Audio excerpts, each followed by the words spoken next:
여러분들 기도해 주셔서 지난 월요일부터 시작해서 오늘 수요일까지 속초에서 저는 정혜원 연수교육 잘 받고 왔습니다. 오래간만에 공부하니까 쉽지 않더라고요. 그러면서 늘 앞에서 설교하는 사람이었는데 앉아서 학생의 신분으로 이렇게 말씀을 들을 때 우리 성도들의 마음들이 이런 마음이었겠구나. 당연히 나는 설교하는 사람들이고 여러분들은 당연히 말씀 듣는 사람들이었는데 말씀 듣는 게 이렇게 어려운 거구나. 말씀을 정말 잘 준비해서 말씀을 잘 전하는 사람 되어야 되겠다 다짐하고 또 다짐하고 그렇게 돌아왔습니다. 듣는 게 쉽지 않더라고요. 여러분, 듣는 게 쉬워요? 전하는 게 쉬워요? 그때 좀 당연히 전하는 게 어렵고 듣는 게 쉽다고 생각했는데 아니더라고요. 여러분들 대단하십니다. 우리 서로를 위해서 박수 한번 하실까요?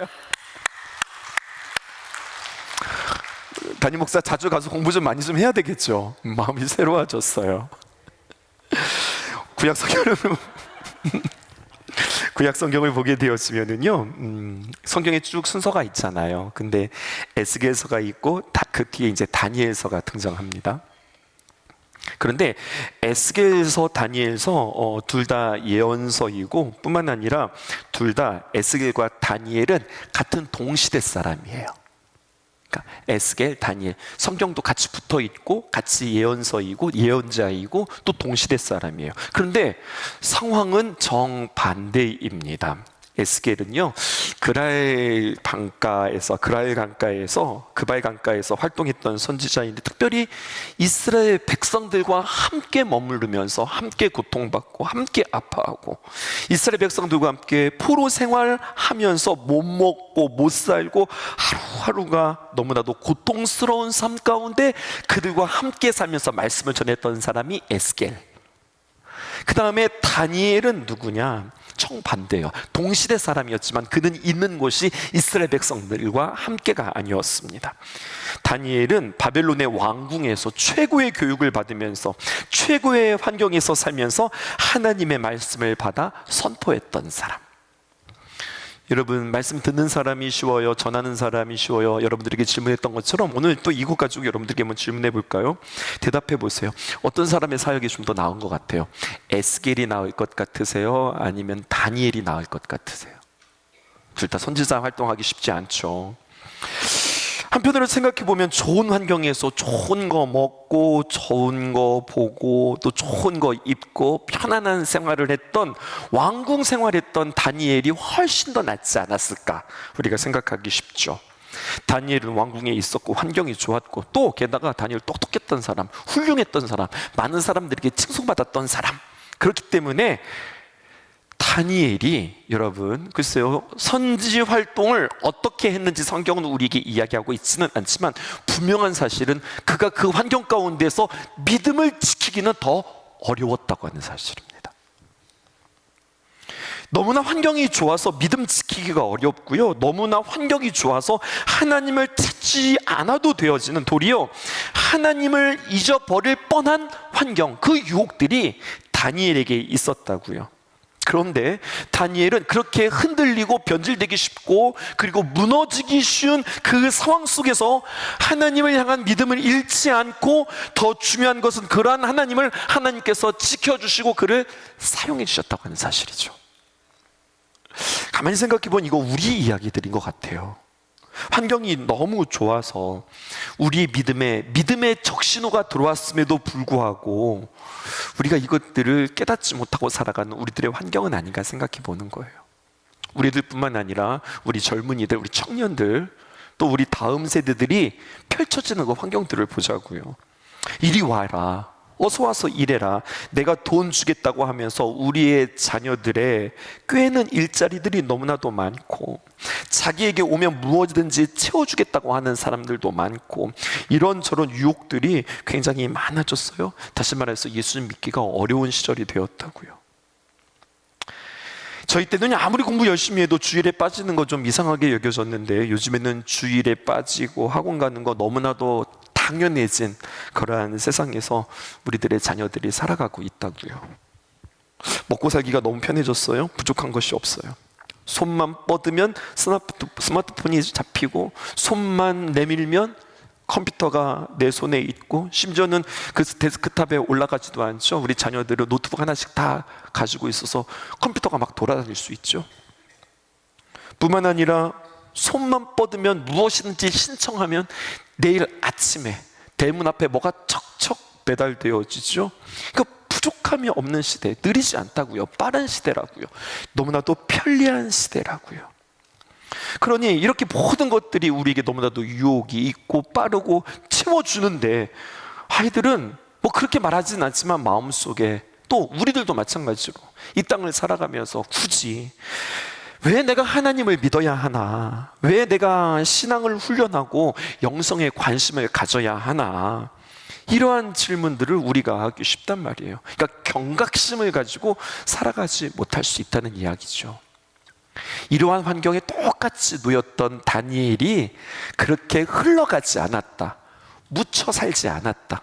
그 가운데 그는 다시 한번 진정한 영성을 세웠던 이야기들을 우리는 발견하면서, 다시 한번 정서적으로 건강한 영성, 마지막을 우리가 마무리하면서 이 말씀을 우리가 어떻게 적용하고 이 말씀 속에서 우리가 무엇을 훈련해야 하는지, 여러분들과 특별히 다니엘에 있는 말씀 가지고, 이 책에서도 그 다니엘의 본문을 우리에게 소개해 주고 있거든요.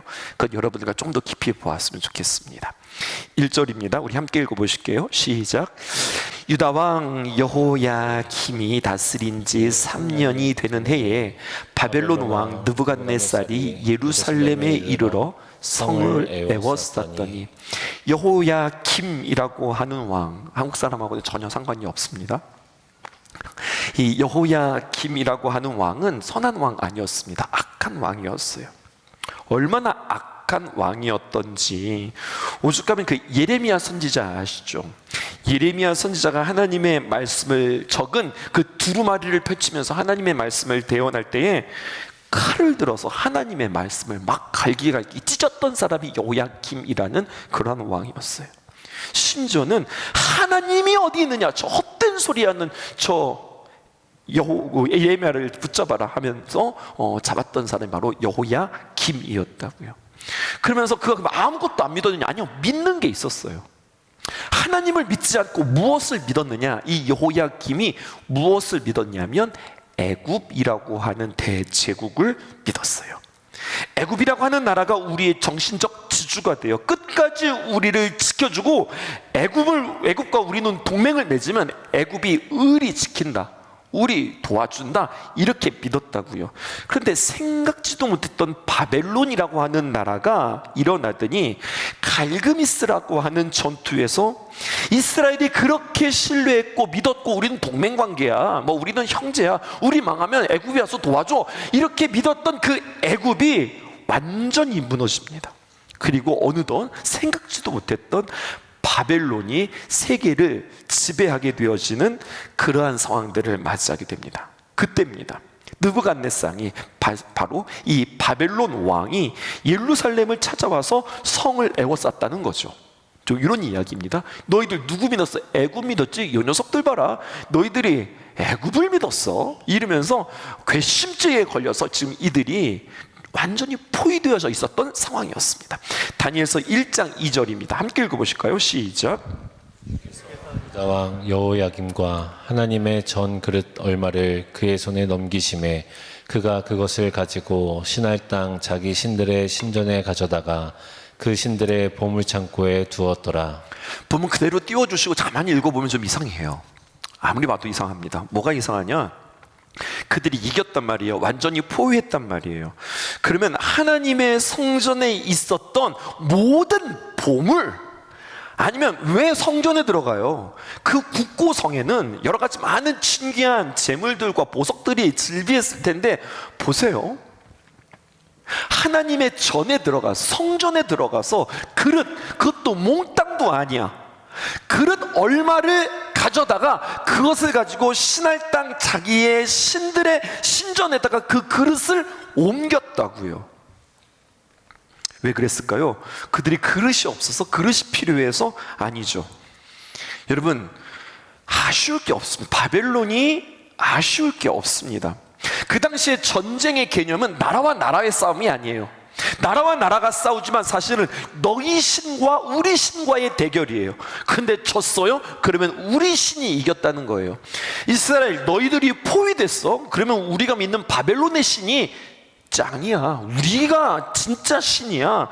그러면서 여호와는 졌고 우리 신이 이겼다라고 하는 것을 상징적으로 보여주기 위해서 성전의 그릇을 자신들의 성전으로 옮기는 겁니다. 여러분, 느부갓네살의 성격이라면 찾아왔을 때 성전 그릇 옮기면서 완전히 초토화시켰어야 되는데, 그런데요, 성경을 보니까요 초토화시키지 않아요. 그때 무슨 또 사건이 하나 있으면서 이스라엘 백성들에게 유보의 시간을 가져요. 쳐들어왔다 그러면 멸망해야 되는데 그냥 딱 포위된 상태에서 그냥 그대로 있더라는 이야기입니다.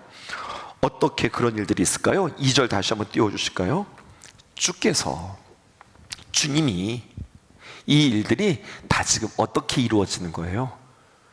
이 바벨론이 와서 빼앗아가고 성전 그릇 뺏어가고 뭐 이러는 것 같지만 아니고요, 주님께서 지금 이 일들을 행하고 계시는 거예요.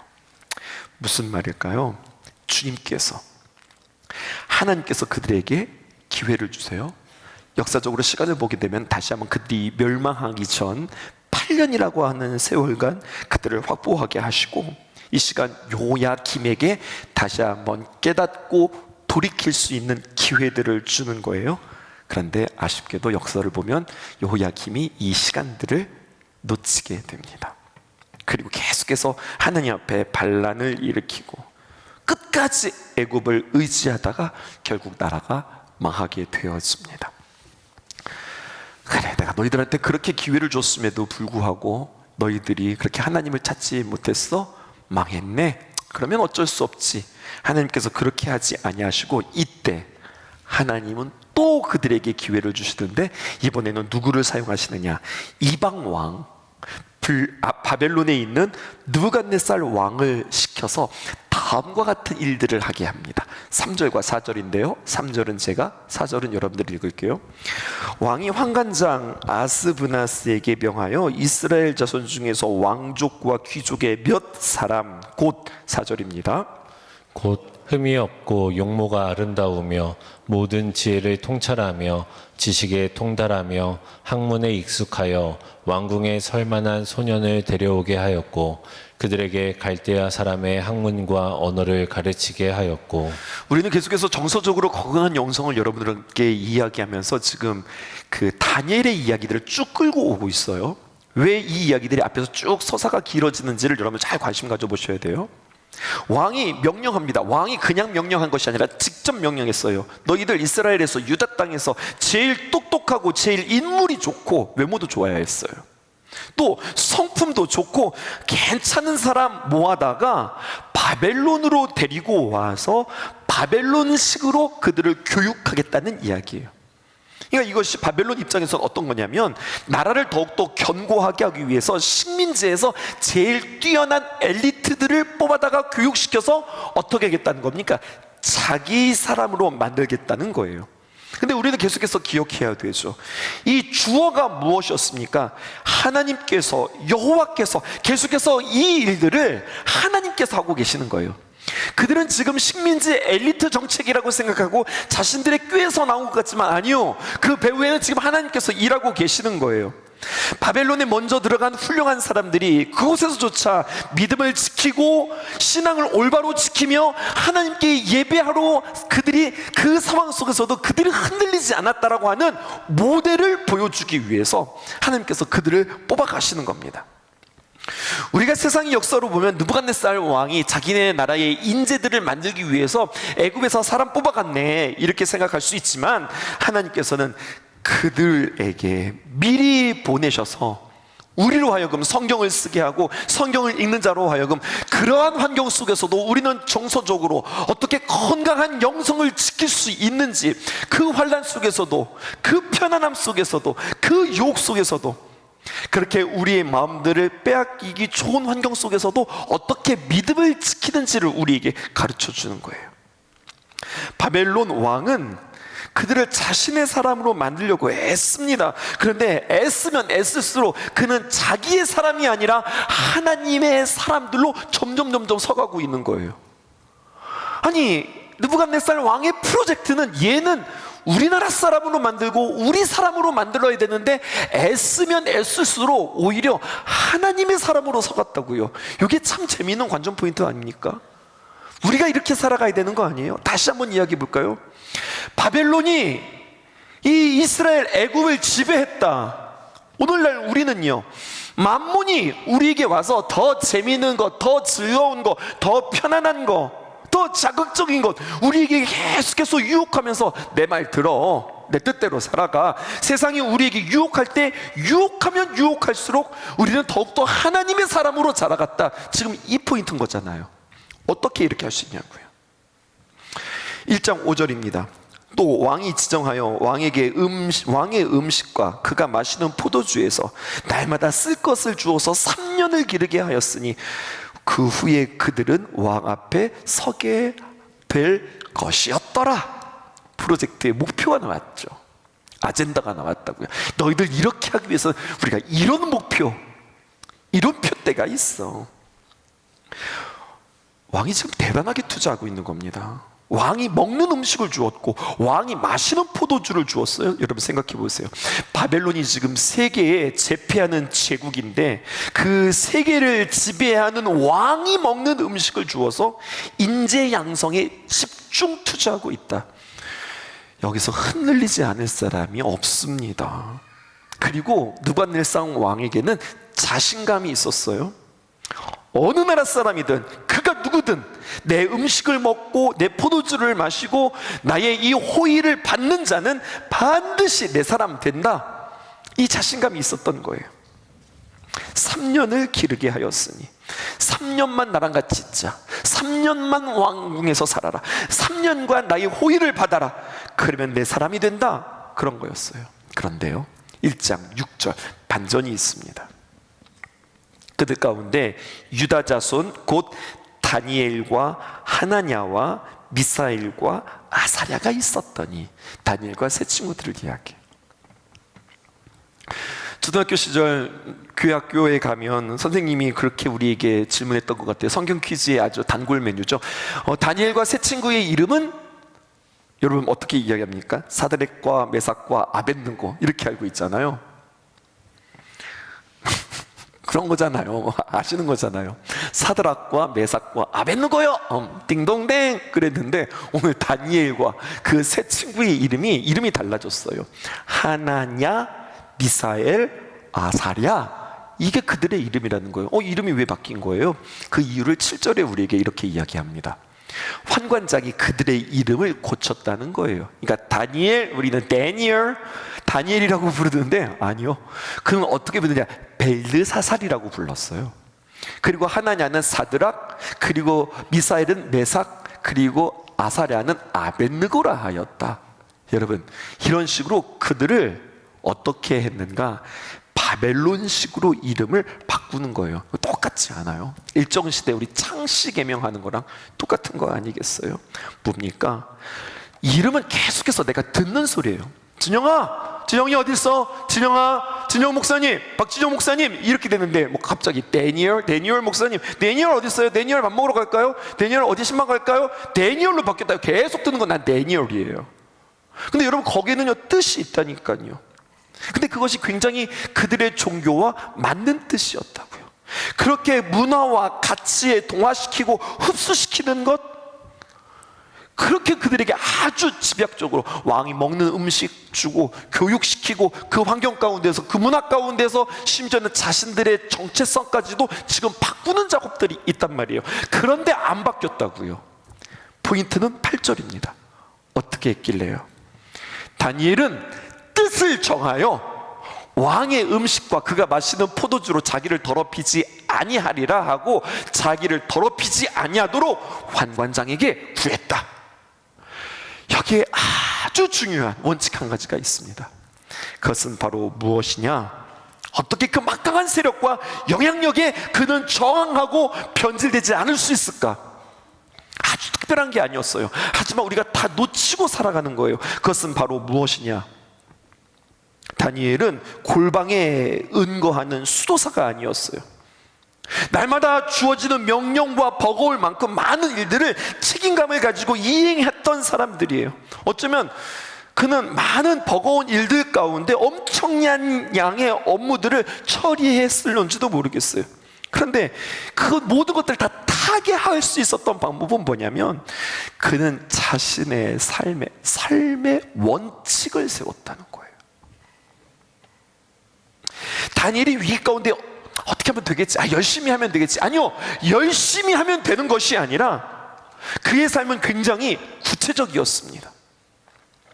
주일마다 교회에 나가고 날마다 15분씩 경건의 시간들을 갖는 것만으로 나 이렇게는 살 수 없어, 이렇게는 나의 영성이 충분하지 않아, 나의 얼만큼의 훈련의 양이 필요한지 그는 알았고 무엇을 어떻게 결단해야 될지를 알았을 뿐만 아니라 자신이 대항해야 할 그 존재가 무엇인지, 그 실체가 무엇인지 너무나도 잘 알았어요. 세세한 부분까지 우리가 모두 알 수는 없지만 분명 그의 삶 속에는 하나님 사랑 중심으로 돌아갔고 하나님 사랑에서 이 모든 것들을 감당할 수 있는 능력이 있었어요. 다니엘은 뜻을 정했다. 더 쉽게 말해 볼까요? 두 가지입니다. 나는 이거는 하지 않는다. 나는 반드시 이거는 한다. 이 원칙이 그에게 있었다는 거예요. 첫 번째, 하지 않는다. 무엇을 하지 않는 거예요? 왕의 음식과 왕의 포도주, 이것이 도리어 나를 더럽히는 것이다 라고 한 거예요. 왜냐하면 그 당시에 술과 또 고기와 왕이 먹던 음식 모두 다 그냥 왕이 베풀어 주신 왕의 진설된 그러한 잔치상이 아니라 그것은 그 당시에 이방신 곧 마르뚝에게 바쳐진 제물이었기 때문에 그래요. 하지 않는다. 무엇을 하지 않아요? 내가 먹지 않는다. 이것을 먹어 나를 더럽히지 않겠다라고 하는 원칙 하나를 딱 세운 거예요. 또 하나의 원칙을 세웁니다. 그건 뭐냐? 나 이거 한다. 나 이거 반드시 한다. 그것은 바로 무엇입니까? 내가 매일 시간을 정해서 기도할 것이다. 다니엘서 6장 10절에 있는 말씀 보실까요? 다니엘이 이 조서에서 왕의 도장이 찍힌 것을 알고도 자기 집에 돌아가서는 윗방에 올라가 예루살렘으로 향한 창문을 열고 전에 하던 대로 하루 3번씩 무릎을 꿇고 기도하여 그의 하나님께 감사하였더라. 이것에 대한 원칙을 반드시 세웠던 거예요. 여러분, 우리에게도 마찬가지예요. 우리는 이것을 그냥 액면가대로 맞아, 우리는 하지 않아, 뭐 하지 않아? 그래, 우리 술 마시지 않아, 담배 피지 않아, 그런데 가지 않아, 안 해.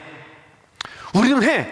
뭐를 해? 우리 반드시 기도해야 돼, 우리 새벽 기도해야 돼. 여러분, 이런 식으로 적용할까요? 이거보다 더 중요한 원칙들이 있어요.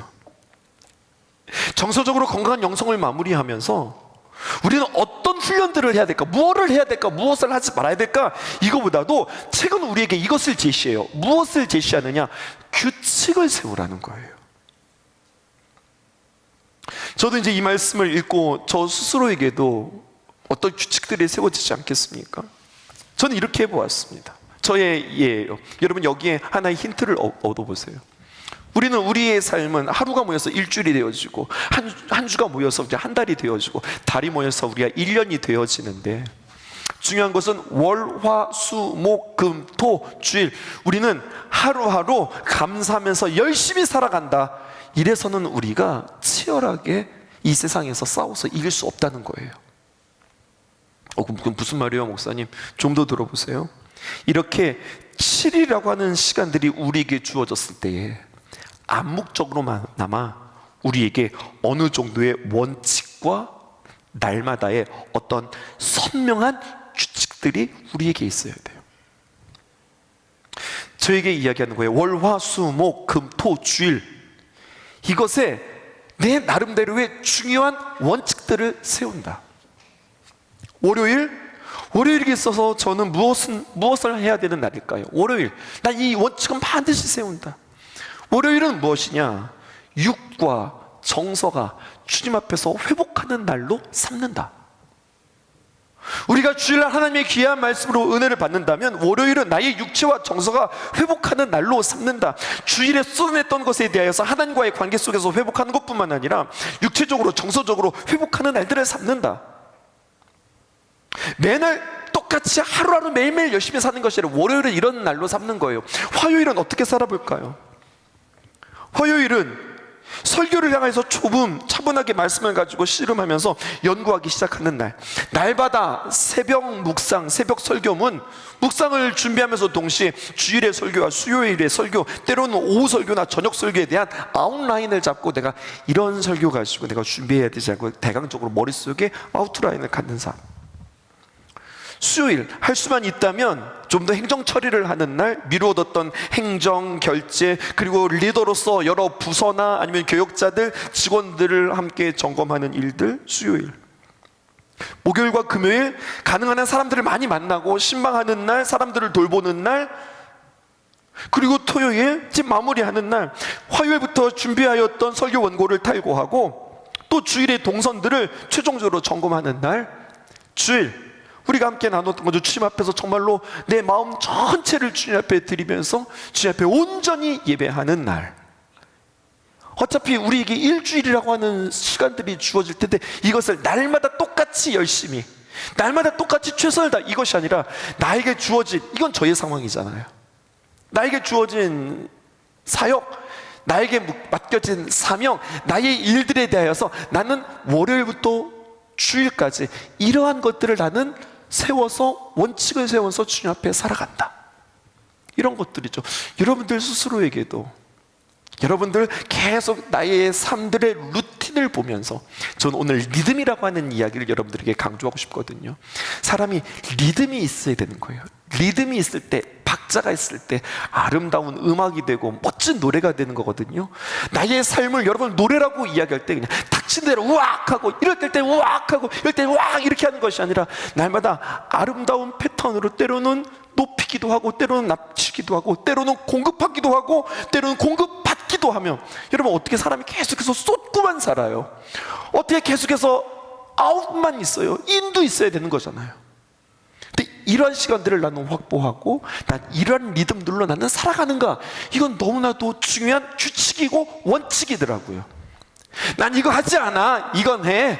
나는 그런 거 나쁜 데 가지 않아, 난 날마다 기도해, 이런 게 아니라 나의 삶을 조금 더 이제는 객관적으로 볼 필요가 있는 거예요. 더 구체적으로 이렇게 해볼까요? 나의 삶의 원칙을 세우면서 오늘 여러분들에게 두 가지를 적용하는데, 첫 번째는요 이런 겁니다. 타임 블로킹이라는 거예요. 이게 뭐냐면요, 노 터치 타임, 이렇게 이야기도 좋을 것 같은데요. 정서적으로 건강한 영성을 가진 사람은 정말로 자기에게 중요한 시간을 먼저 박아두고, 그 시간은 누구도 침범할 수 없는 영역으로 만들고, 그리고 그 시간에 나는 반드시 충전하는 시간, 하나님과 교제하는 시간들을 반드시 확보한다. 창조의 이야기를 다시 한번 이야기해 볼까요? 하나님께서 우리에게 호흡을 주셨어요. 호흡에는 들숨과 날숨이 있어요. 사람이 잘 들이쉬어야 잘 내뱉을 수 있어요. 여러분, 우리가 열심히 일하기 위해서는 잘 쉬어야 우리가 열심히 일할 수 있어요. 우리가 창의적인 생각을 하기 위해서는 그때마다 창의적인 생각이 막 나오는 것이 아니라 내가 많은 독서와 많은 인사이트들이 내 안에 있을 때 그때 창의적인 생각이 나오는 거예요. 여러분, 그냥 당연한 이야기 아니에요?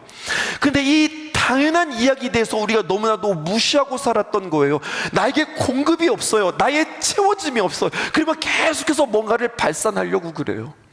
그러니까 기도하는 시간이, 하나님 앞에 말씀 듣는 시간이, 예배하는 시간이 다시 한번 해석되었어요.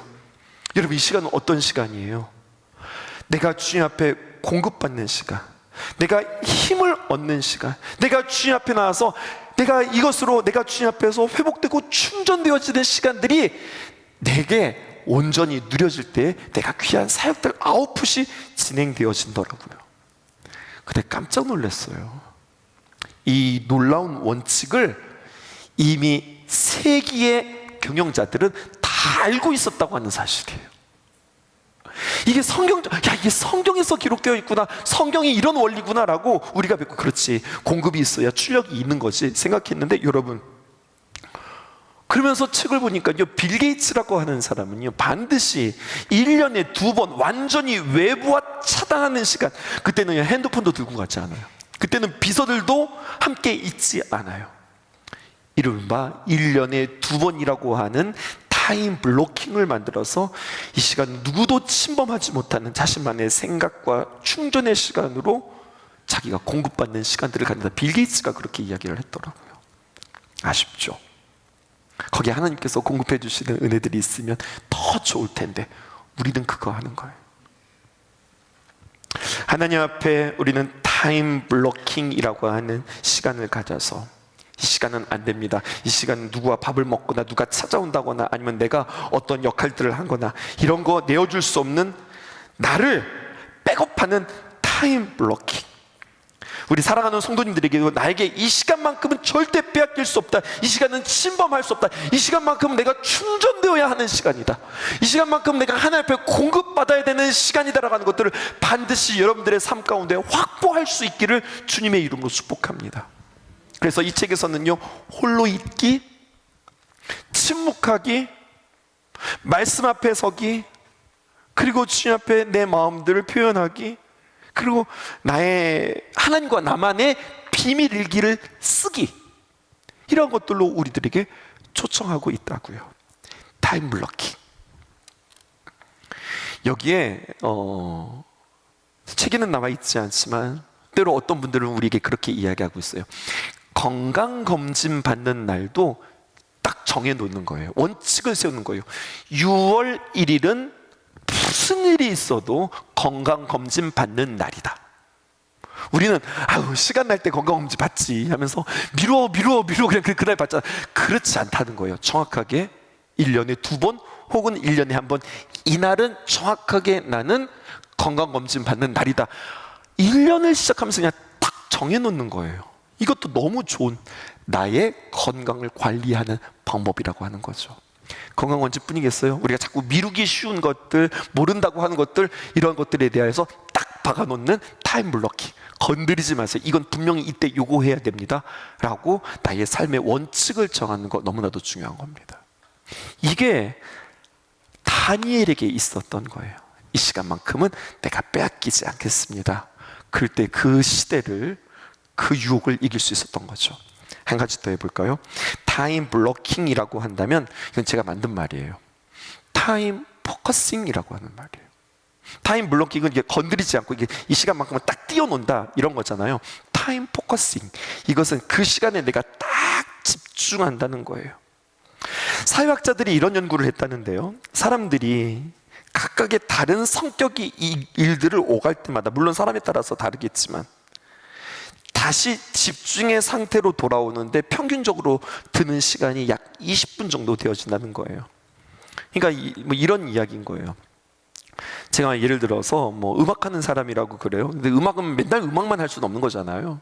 그러니까 운동을 하다가, 그리고 갑자기 와서 책을 읽다가, 그러다가 악기를 연습했다가, 그랬다가 또 뭐를 했다가, 이렇게 여러 가지 많은 일들을 나의 삶 속에서 하는데, 어떻게 보면은 여러분 먹어야 살죠. 또 나에게 어떤 지식들이 습득이 되어야 그 일들을 잘할 수 있죠. 그런데 중요한 것은 무엇이냐면, 그 일을 함에 있어서 최적의 상태가 되어지기까지 평균적으로 사람들이 20분 동안이 지나야 그 일에 몰입할 수 있다는 거예요. 그런데 그렇게 하지 않는 게 문제가 있는 거예요. 사람이 어떻게 해요? 이거 조금 했다가 저거 조금 했다가 또 이거 했다가 저거 했다가 집중하지 못하고 일은 엄청나게 많이 하는 거죠. 일은 굉장히 많이 했는데, 그러면서 나 스스로 참 일은 많이 했어 라고 생각하지만 그 일에 대한 집중력이 없었던 거예요. 우리 눈이 그런 거잖아요. 환한 데 있다가 극장이라든지 깜깜한 곳에 딱 들어가면 깜깜한 곳에 곧바로 그것이 보이는 것이 아니라 약간의 적응의 시간들이 필요하고, 그 다음에 눈이 환해지는 것처럼, 또 깜깜한 데 있다가 밖에 나오면 그냥 볼 수 있는 것이 아니라 눈이 부셔서 조금 이렇게 찡그리고 있다가 내 눈이 적응하면은 세상을 볼 수 있는 것처럼 나의 삶도 마찬가지예요.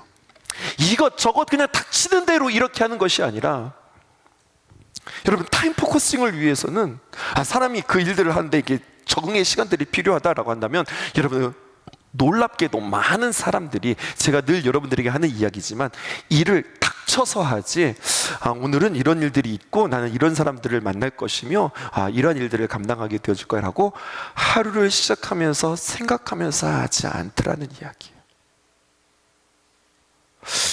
하루를 시작하면서, 그런데 여러분, 이제 우리 이야기하는 거예요. 우리한테는 뭐가 있느냐? 새벽 기도가 있어요. 새벽 기도회가 있는 거예요. 새벽 기도 와서 하나님 감사합니다. 하나님, 내가 그들을 중보합니다. 하나님 도와주세요. 또 하나님, 우리에게 필요한 일들 많은 이런 것들을 이야기하지만, 하루에 우리는 수요일 날 나오시는 여러분들이 이제 새벽 제단 날마다 도전하시는 여러분들이어야 되니까, 주님 앞에 나와서 하나님, 새벽 기도 시간에 여러분들의 기도 가운데 오늘 나에게, 물론 예측할 수 없는 일들도 많지만, 오늘 저는 이런 일들을 하게 되어줄 거예요. 이런 일들이 계획되어져 있어요. 오늘 우리 어린이집에서 이런 일들이 있어요. 오늘 학교에서 우리 이런 일들이 있어요. 우리 회사에서 이런 일들이 있어요. 오늘 식당에서 이런 일들이 있을 것 같아요. 오늘 만나는 가운데 이런 일들이 있어요 라고 하나님 앞에 나의 모든 일들에 대해서 하나님 앞에 말씀드리는 것뿐만 아니라 여러분 생각하시는 거예요. 하나님 맡겨드립니다. 하나님께서 책임져 주십니다. 오늘 하나님 잘 되게 해주실 줄로 믿습니다. 그게 아니라 내가 이성적으로 하나님 앞에 기도, 하나님 이런 일들이 있는데, 이런 고민들이 있는데 내가 어떻게 이야기해야 될까요? 우리가 이런 이슈들이 있는데 이런 부분들에 대해서 하나님, 내가 하나님과 어떤 관계들을 가지며 이 일들을 풀어나갈까요? 라고 나의 삶의 주인이신 그 하나님께 나의 삶을 보고하고 있냐라는 이야기죠. 그래서 내가 오늘 이러한 일들을 해야 되겠구나, 이런 일들을 감당해야 되겠구나라고 나의 삶 속에 중요한 일들이 잡히면 그것에 대하여서 내가 집중하여서 그냥 닥친 대로 이거 하고 저거 하고 이런 게, 오늘 내가 반드시 이거 주님 앞에서 이 일들을 감당해야 될 거야 라고 내가 집중할 때에, 집중하기에 우리의 적응 시간뿐만 아니라 집중 시간을 통하여서 그 일들은 더욱더 효과적으로 또 효율적으로 하나님께 주시는 귀한 창의적으로 그 일들을 감당할 수 있었다고 하는 거죠. 내가 고민하고 또 내가 계획하고 내가 준비하는 시간들뿐만 아니라 이 책에서 우리에게 제시하는 영성훈련은 오늘 하나님이 나에게 뭐라고 말씀하셨는지 경청하는 시간, 오늘 나에게 필요한 것들에 대해서 하나님 앞에 지혜를 구하는 시간, 홀로 있는 시간, 침묵 시간, 나의 과업을 호흡하고 계획하고 미리 생각하는 시간들을 주님 앞에 확보하는 것, 이것이 정서적으로 건강한 영성이라고 하는 거예요. 사람을 만나더라도 만나고서 그냥 즉흥적으로 이야기하보다 그 사람을 만나면 나 이런 이야기 해야지, 또 이렇게 표현해 봐야지, 이렇게 설득해 봐야지, 또 내 마음은 이렇다고 이렇게 이야기해 봐야지. 여러분, 우리 계획대로 또 우리의 생각대로 되어지지는 않지만 삶의 루틴, 이 말 잘 기억해 보시라고 그랬어요. 삶의 리듬, 우리가 날마다 새로운 일들이 반복되어지는 건 아니잖아요. 늘 어떻게 보면 우리의 일상들이 늘 반복되는데 그 일상이 변화되지 않으면 나는 어제와 오늘이 똑같은 거예요. 근데 나의 일상을 가만히 점검하면서 나의 루틴을 잡고, 이제 여러분들 때문에 정시에 주무시기도 하고 정시에 일어나기도 하시죠. 또 식사하는 시간들도 있는 거죠. 이렇게 나의 삶의 어떤 질서들을 잡아간다면 훨씬 더 건강해질 수 있다고 하는 사실이에요. 어른들은 어쩜 이런 일들을 잘 하시는 줄 모르겠어요. 근데 우리 젊은이들은 그냥 닥치는 대로 사는 거잖아요. 심지어 먹는 것도 그냥 막 닥치는 대로 먹는 거잖아요. 때로는 우리의 식사에 대해서도, 메뉴에 대해서 오늘은 뭐 먹을까? 오늘 짜장면? 오늘은 뭐 먹을까? 이런 게 아니라 나의 삶 속에서 이런 거 이렇게 생각해보고 또 계획해보고 그렇게 어떤 원칙들과 규칙들을 살아간다면 우리의 삶은 훨씬 더 아름답고 훨씬 더 건강해지고 훨씬 더 질서가 잡히고 훨씬 더 매력적이지 않을까요? 저 스스로 반성하면서 이번 말씀 준비하면서 또 정혜원 교육하면서 참 많은 시간들을 가지면서 그랬어요. 난 어떤 목사가 될까? 분명 참 일이 많고 해야 될 일도 많고 늘 분주한데, 그래서 우리 성도들에게는 우리 목사님 늘 바빠. 난 바쁜 목사이기 때문에, 일을 많이 하는 목사이기 때문에, 그러니까요 저 얼마나 열심히 일하는 목사인데요 라고 생각했던 이 모습이 참 근사한 모습이 아니라 참 안 쉬운 모습이었구나, 안 좋은 모습이었구나 라고 하는 것을 저 스스로도 이렇게 점검하는 시간들이었어요. 늘 바쁘고 그 많은 일들을 다 처리하지만 언제나 목사님 보면 좀 안정적이야, 편안해 보여, 언제나 목사님과 뭔가 이야기할 수 있을 것 같아, 그 삶을 통하여서 뭔가 귀한 것들을 배울 수 있을 것 같아 라고 느낄 수 있는 그런 나의 라이프 스타일이 되어야 하지 않을까, 저 스스로도 많이 또 회개하며 또 반성하며 이 책을 덮게 되었습니다. 네, 그런 사람 있잖아요. 안 바쁜 사람은 어디 있어요? 일 없는 사람이 어디 있어요? 그런데 바쁜데 여유 있는 사람이 있어요. 바쁜데 깊은 사람이 있어요. 그렇게 바쁜데 뭔가 지혜로운 사람이 있어요. 여유 있는 사람이 있어요. 막 그렇게 돼야지, 이렇게 되고 싶다고 되는 게 아니라 그만큼 그러한 모습이 있기까지는 뭐가 있었던 거예요?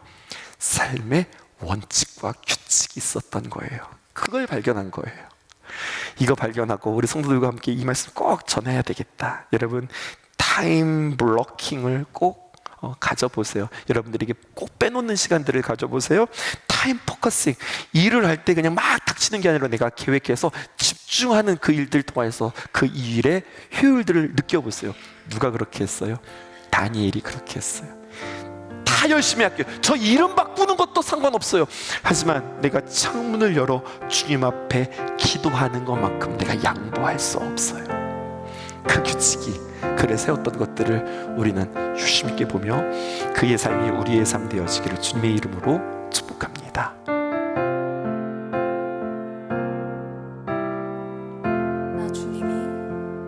나 주님이 더욱 필요해 이전보다.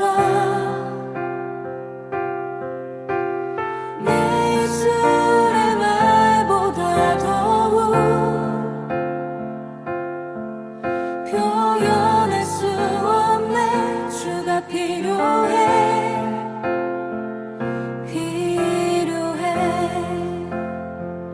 나 주님이 더욱 필요해 이전보다. 내 입술의 말보다 더욱 표현할 수 없네. 주가 필요해.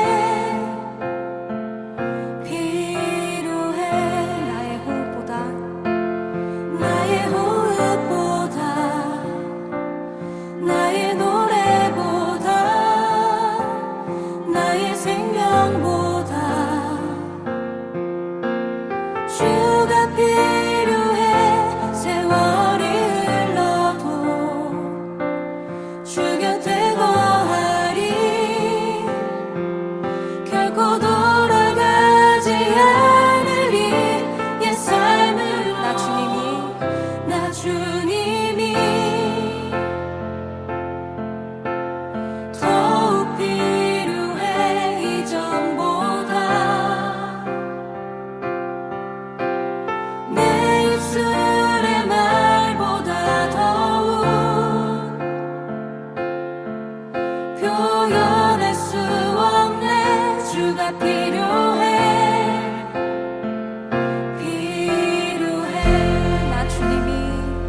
나 주님이 더욱 필요해 이전보다. 내 입술의 말보다 더욱 표현할 수 없네.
필요해